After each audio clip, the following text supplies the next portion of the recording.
வணக்கம். இந்த வீடியோவில் குரூப்பிங் அப்படின்றத பற்றி பார்க்க போகிறோம். அதாவது போன வீடியோவில் பார்த்தோம்னா சப்டோட்டல்னு ஒன்று பார்த்தோம். அந்த சப்டோட்டல் நம்ம கொடுக்கும்போது தானாகவே ஆட்டோமேட்டிக்காக குரூப்பிங் ஆச்சு. ஆனால் இப்போது நாமளே எப்படி ஒரு குரூப்பை க்ரியேட் பண்ணுறது அப்படின்னு சொல்லிட்டு பார்க்க போகிறோம்.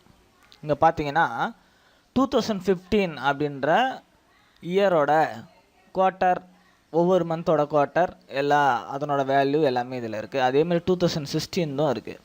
சரி, இப்போ நானே என்ன பண்ண போகிறேன் அப்படின்னாக்கா 2015 இருக்கிற ஒரு 6 ரோவை மட்டும் குரூப் பண்ணலான்னு இருக்கேன். ஒரு ஃபஸ்ட்டு இருக்கிற 6 ரோ மட்டும் குரூப் பண்ணலான்னு இருக்கேன். சரி, அதனால் என்ன பண்ணுறேன் அப்படின்னு பார்த்தீங்கன்னா, இங்கே ரோவில் கிளிக் பண்ணி இந்த ஃபஸ்ட்டு 6 ரோவை நான் செலக்ட் பண்ணிக்கிறேன். செலக்ட் பண்ணிக்கிட்டு டேட்டா அப்படின்ற ரிப்பன் டேபை கிளிக் பண்ணுறேன். டேட்டாவில் அவுட்லைன் அப்படின்ற குரூப்புக்கு வரேன். இந்த அவுட்லைன் அப்படின்ற குரூப்பில் இருக்கிற குரூப் அப்படின்ற பட்டனை கிளிக் பண்ணுறேன். பாருங்கள், நான் கிளிக் பண்ண உடனே என்னாச்சு அப்படின்னாக்கா இந்த 6 ரோவும் ஒரு குரூப்பாக மாறிடுச்சு. பாருங்கள், இது hide detail expand detail button இங்கே நம்மளுக்கு வந்துடுச்சு. இப்போ பாருங்கள், ஹைட் டீட்டெயில்னு க்ளோஸ் பண்ணுறேன். டீட்டெயில்ஸ்லாம் ஹைட் ஆகிடுச்சு. இப்போ ரோ 8லேருந்து மட்டும்தான் நம்மளுக்கு தெரியுது. இந்த 7 வரைக்கும் இருக்கிற ரோ ஹைட் ஆகிடுச்சு. இதை வேணுன்னா எக்ஸ்பேண்ட் பண்ணிக்கலாம்.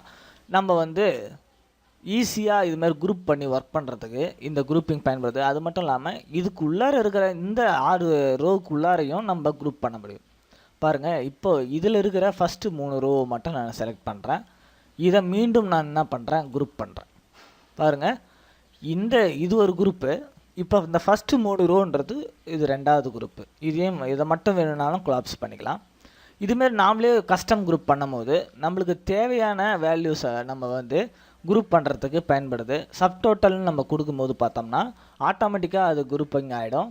அதனால் நம்ம தேவையான அளவுக்கு குரூப் பண்ண முடியாது. இந்த கஸ்டம் குரூப்பை யூஸ் பண்ணி நம்ம குரூப் பண்ணிக்க முடியும். சரி, இப்போது நீங்கள் எதனா ஒன்று அன்குரூப் பண்ணணும் அப்படின்னு நினச்சிங்கன்னா ஃபஸ்ட்டு இந்த 3 ரோவை நான் செலக்ட் பண்ணி இந்த அன்குரூப் அப்படின்ற பட்டனை நான் கிளிக் பண்ணுறேன்.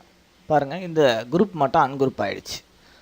சரி, எல்லாத்தையுமே நான் அன்குரூப் பண்ணணும் அப்படின்னாக்கா இங்கே எதனா ஒரு காலமில் செலக்ட் பண்ணிவிட்டு இங்கே இந்த அன்குரூப் கீழே இருக்கிற இந்த பட்டனை கிளிக் பண்ணிட்டு கிளியர் அவுட்லைன் அப்படின்னு இருக்கு இல்லையா, இந்த கிளியர் அவுட்லைனை நான் கொடுக்குறேன். பாருங்கள், மொத்த குரூப்புமே அன்குரூப் ஆகிடுச்சு. சரி, ஓகே, தேங்க்யூ ஃபார் வாட்சிங். மீண்டும் அடுத்த வீடியோவில் சந்திக்கலாம்.